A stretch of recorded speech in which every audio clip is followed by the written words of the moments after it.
अभी कुछ सालों से भारत के अंदर रिटायरमेंट को लेके बहुत बड़ी मूवमेंट चल रही है, जहाँ पे हर कोई जल्दी रिटायर होने का सपना देख रहा है। In this video we're going to talk about how to retire early. अगर आप 30 साल से पहले रिटायर करना चाहते हैं तो ये वीडियो आप ही के लिए बना है। How old are you? Are you ready to retire? Do you have enough saved up? When should you start saving? It's called FIRE, which is Financial Independence Retire Early. How do you retire early? For that, you need to be relieved of the tension of your day-to-day survival. जिसकी वजह से आपको YouTube पर ही हजारों ऐसे videos मिल जाएंगे, जहाँ पे लोग आपको अपने 30s में कैसे रिटायर होना है उसकी प्लान सजेस्ट करें कि कैसे भाई आप कुछ करोड़ रुपए जमा कर लो और उसके बाद रिटायर होके अपनी बाकी की जिंदगी उन पैसों से एंजॉय करो। लेकिन भाई यहाँ पे सवाल ये है कि ये जो फाइनेंशियल गुरु है ये हम जैसे आम आदमियों को 5-6 करोड़ रुपए जमा करने के लिए बोलते हैं ताकि हम रिटायर हो सके। लेकिन सबसे बड़ा सवाल ये है कि दुनिया के ये जो टॉप बिलियनियर्स है ये लोग रिटायर क्यों नहीं होते? क्योंकि उनके पास तो पैसों का गोदाम भरा हुआ है। जैसे कि अगर आप मान लो कि आपके पास $1 बिलियन है, मैं रुपए की बात नहीं कर रहा हूँ, डॉलर की बात कर रहा हूँ, तो भाई अगर आप उसमें से 1 करोड़ रुपए हर महीना खर्च करने लग जाओ ना, तब भी ये $1 बिलियन पूरी तरह खर्च करने में आपको करीब 694 ईयर्स लग जाएंगे, यानी कि 694 साल लग जाएंगे। इसका मतलब अगर एलोन मस्क आज रिटायर होकर अपनी सारे पैसों को खर्च करने का डिसीजन लेते हैं ना, और हर महीने कुछ ज्यादा नहीं लेकिन 1 करोड़ रुपए अगर खर्च करने लगे ना, तब भी भाई उनको अपनी पूरी $198 बिलियन को खर्च करने में करीब 1,37,412 ईयर्स लग जाएंगे। सिमिलरली मार्क जुकरबर्ग को 1,13,122 ईयर्स लगेंगे और बिल गेट्स को 90,000 ईयर्स लगेंगे और हमारे मुकेश अंबानी को 78,000 ईयर्स लगेंगे, जो कि भाई इतना समय होता है कि उनके 2-3 हजार पुश्ते आराम से घर पे बैठ के खाना खा सकते हैं। लेकिन उसके बावजूद भी ये बिलियनियर्स आपको नॉर्मल इंसान की तरह ऑफिस जाते हुए या फिर काम करते हुए दिखेंगे। लेकिन यार आखिर ऐसा क्यों है? इसके पीछे वजह क्या है कि इतना पैसा होने के बावजूद भी ये बिलियनियर्स अपनी फैमिली के साथ चिल करने की जगह नॉर्मल इंसानों की तरह हर रोज ऑफिस क्यों जाते हैं? आखिर ऐसा कौन सा वजह हो सकता है जिसके वजह से ये लोग अपनी बाकी की जिंदगी रिटायर होके आराम से क्यों नहीं गुजारते? क्योंकि भाई ये सब लोग तो दुनिया के टॉप 1% लोगों में आते हैं, जिसका मतलब तो ये है कि ये लोग खुद दुनिया को कंट्रोल करने का ताकत रखते हैं। तो भाई वो ऐसी कौन सी सीक्रेट है जो इन्हें कंट्रोल कर रही है? आखिर क्या है इसके पीछे की सच्चाई जो हम सभी से बड़ी चालाकी से छुपाया जा रहा है? तो भाई आपको इन सारे सवालों का आंसर आज की इस वीडियो में मिलने वाला है, वो भी प्रूफ और एविडेंस के साथ, जो कि अगर आपको कहानी लगती है तो आप खुद से गूगल में जाके इसे चेक भी कर सकते हो। और इस सीक्रेट सच्चाई को जानने के लिए आपको बस इस वीडियो को आखिर तक देखना होगा। So guys, without wasting your time any more, let's get started. अब मैं इस बात को दावे के साथ कह सकता हूँ कि यहाँ पे मेजोरिटी अब लोग यही सोच रहे होंगे कि इन बिलियनियर्स के अंदर और भी ज्यादा पैसे कमाने की चुल मची हुई है और इसीलिए ही वो अपने बुढ़ापे में भी काम किए ही जा रहे हैं। लेकिन भाई ऐसा सोचना भी गलत है, क्योंकि सच्चाई तो ये है कि अगर ये लोग गलती से भी रिटायर हो जाते हैं तो इनका पैसा और भी जल्दी से ग्रो करे। जैसे कि ये माना जाता है कि 1988 में डोनाल्ड ट्रंप को जो $400 मिलियन मिले थे अपनी फैमिली से, तब वो कुछ किए बगैर ही अगर S&P 500 या फिर इंडेक्स फंड में भी डाल देते ना, तो भाई आज उनके पास डबल पैसा होता। और ये इतना पैसा है कि आज तक उन्होंने दिन भर घिस के जितना कमाया है उससे ज्यादा ही होता। और यही सेम चीज एक लग्जरी ब्रांड के ओनर मिस्टर प्रणय के बारे में भी कहा जाता है। अब बिलियनियर्स इतने भी बेवकूफ तो नहीं है कि ये सच्चाई जानने के बाद भी दिन भर गधे की तरह काम करते ही जाता है। इसीलिए भाई इसके पीछे ना मेनली 3 रीजन है जो ये बिलियनियर्स कभी भी पब्लिक के सामने डिस्क्लोज नहीं करते और ना ही मीडिया कभी भी इसके बारे में बात करती है। जिसमें से पहला कारण है द गोल्डन हैंडकफ, यानी कि सोने की हथकड़ी, जो इन्हें कभी भी रिटायर होने ही नहीं देती। जैसे कि स्टीव बल्मर, जो कि दुनिया की 6th रिचेस्ट मैन है, इनके पास करंट ईयर में $127 बिलियन पड़ा है। लेकिन चौंका देने वाली बात तो ये है कि ना ही इस बंदे ने कोई कंपनी खड़ी की है और ना ही इनके दादा परदादा ने कोई इनको पैसा दिया है, बल्कि इस बंदे ने माइक्रोसॉफ्ट से बिल गेट्स के जाने के बाद उनकी पोजीशन को होल्ड कर लिया और एज ए फॉर्मल CEO काम करने लगे। तो जाहिर सी बात है CEO होने के बाद उनको मोटे सैलरी के बावजूद भी माइक्रोसॉफ्ट के हजारों शेयर्स दिए जाते हैं, जिसके चलते इनकी नेटवर्थ आज $127 बिलियन हो चुका है, यानी कि उतना ही पैसा करीब जितना बिल गेट्स के पास है। लेकिन प्रॉब्लम की बात तो ये है कि उनके पास $127 बिलियन तो है, लेकिन सिर्फ शेयर्स के रूप में, कैश के रूप में नहीं।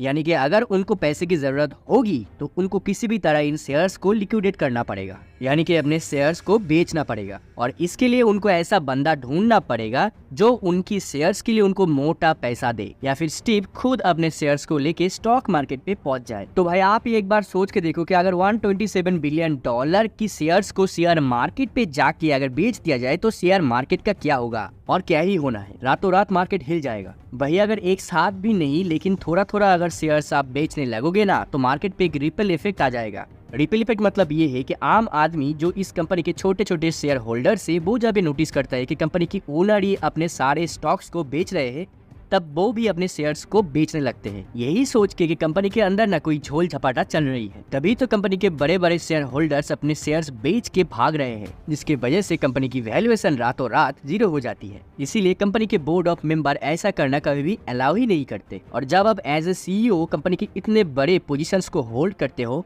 तब कंपनी के बोर्ड ऑफ मेंबर बाकायदा आपसे साइन करवा लेती है एक बॉन्ड पेपर में कि चाहे कुछ भी हो जाए लेकिन आप एक लिमिटेड शेयर्स के अलावा पूरी शेयर्स को कभी बेच ही नहीं सकते। इससे होता ये है कि ज्यादातर बिलियनियर्स चाहते हुए भी अपने शेयर्स को बेच ही नहीं पाते और बेचारे अपने शेयर्स को ऑन पेपर ही बढ़ते हुए देखकर मनी मन खुश हो जाते हैं, लेकिन उन बेचारों के पास कैश पैसा कभी भी नहीं होते, जिससे भाई मजबूरन उनको काम ही करना पड़ता है। और जो बंदे चालाक होते हैं वो अपनी कंपनी की शेयर्स गिरवी रख के बैंक से एक मोटी रकम की लोन भी उठा लेते हैं और अपनी लाइफ में ऐश करते हैं, जैसे कि अपना एलन भाई साहब करते हैं।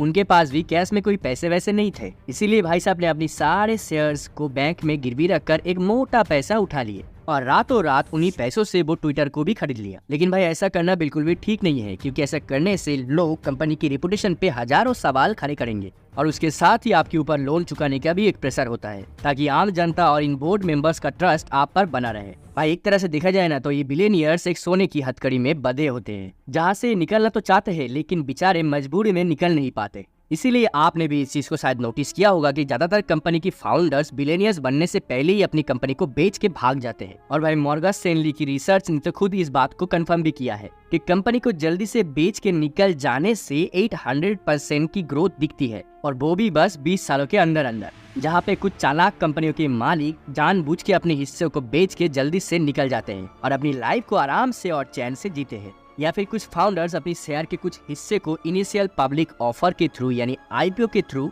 मार्केट में बेच के निकल जाते हैं, और वो भी चुपके से, और वो कभी भी बिलियनियर्स बनने की वेट नहीं करते। लेकिन अगेन इस प्रोसेस में सालों का समय लगता है, क्योंकि भाई ऐसा तो कभी नहीं होता कि आपने कल कंपनी स्टार्ट की और रातों रात कंपनी आसमान को चूमने लगी और आपने चालाकी से IPO निकाला और रातों रात बेच के भाग गए। नहीं भाई, ऐसा बिल्कुल भी नहीं होता, क्योंकि भाई कंपनी की ग्रो करने की जो प्रोसेस है इसमें काफी समय लगता है, और तब तक बेचारे बिलियनियर्स को कंपनी के अंदर ही काम करके घिसना पड़ता है, ताकि भाई कंपनी की शेयर्स की वैल्यू गलती से भी नीचे न चली जाए। और अगर शेयर को गलती से भी बेच दिया जाता है तो ये फाउंडर्स ये नहीं बोल सकते अच्छा चलो बाय बाय, कल से नहीं मिलते। उनको कंपनी से रिजाइन करने के बाद भी अर्न आउट पीरियड को फॉलो करना पड़ता है, यानी कि कम से कम 1 साल से लेकर 3 साल तक कंपनी में काम करना ही पड़ता है, जिसका प्रूफ आप खुद स्क्रीन पे देख सकते हो। जिससे कि भाई होता ये है कि बिलियनियर्स लोग भी चाहते हैं कि सब कुछ छोड़ छाड़ के वो भी अपनी लाइफ में आराम करे, लेकिन प्रैक्टिकली उनके लिए करना बहुत ही ज्यादा मुश्किल होता है। लेकिन हाँ, एक लौता कारण नहीं है, बल्कि कई सारे बिलियनियर्स तो जानबूझ के अपनी कंपनी के अंदर फंसे रहते हैं, क्योंकि वो एक तरह से साइकोलॉजी ऑफ वेल्थ के मायाजाल में फंसे हुए होते हैं। अब अगर आप ये पूछोगे कि ये क्या बला होती है,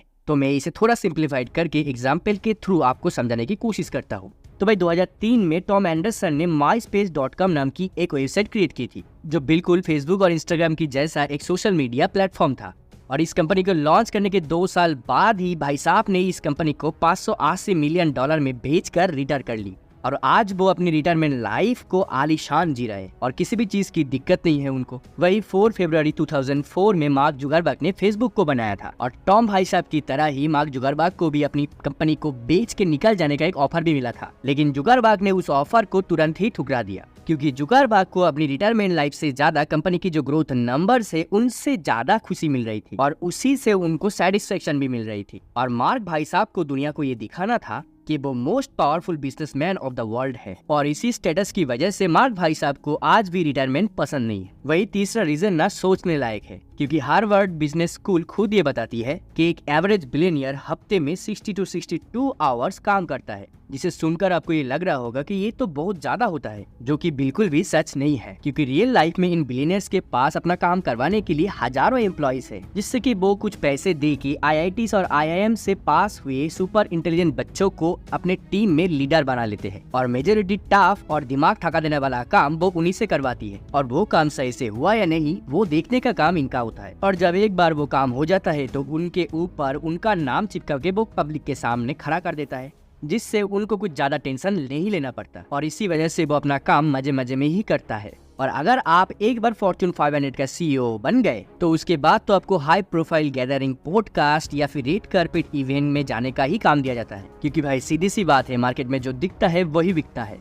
इसीलिए ये कंपनी वाले इन सब बिलियनियर्स को सोशल मीडिया प्लेटफॉर्म या फिर पब्लिक के सामने रखते हैं, ताकि पब्लिक आंखें बंद करके इनके ऊपर भरोसा करे और उनके प्रोडक्ट खरीदे। इसीलिए ज्यादातर बिलियनियर्स आपको काम करने से ज्यादा टीवी शोज या फिर रेड कार्पेट इवेंट में ही दिखेंगे। और यही सबसे बड़ा रीजन है कि फेम पाने के बाद मेजोरिटी ऑफ बिलियनियर्स रिटायर होना ही नहीं चाहते। लेकिन हाँ, इन सभी चीजों से हट के आप एक बार ये सोच के देखो कि आपने 60 साल मेहनत करके एक ऐसा कंपनी बनाया जो बिल्कुल आपकी बच्चे की तरह है, जो बड़ा होके आपको पैसे कमा के दे रहा है। तो क्या आप अपनी बच्चे को छोड़ के शांति से जीवन बिता सकते हो? मेजोरिटी अब लोग ये कहेंगे कि हाँ हम जी लेंगे, लेकिन एक तरह से देखा जाए ना तो सालों तक काम करने के बाद वो कंपनी हमारी जिंदगी से बिल्कुल जुड़ जाती है, मेंटली भी और फिजिकली भी, जहाँ पे ज्यादातर लोगों को कंपनी के अंदर पैर रखने के बाद ही एक सुकून का सांस मिलती है। और ये एक रीजन भी है कि मेजोरिटी ऑफ बिलियनियर्स रिटायर होके भाग जाने से ज्यादा कंपनी में सालों तक काम करना ही सेटिस्फेक्शन मानते हैं, यानी कि अपनी कंपनी में अपना टाइम गुजारने से उनको सेटिस्फेक्शन मिलती है। लेकिन भाई सारे बिलियनियर्स ऐसे नहीं होते, कुछ बिलियनियर्स तो बहुत ही चालाक और शातिर भी होते हैं, जो मौका मिलते ही आपको शार्क की तरह नोच खाते हैं।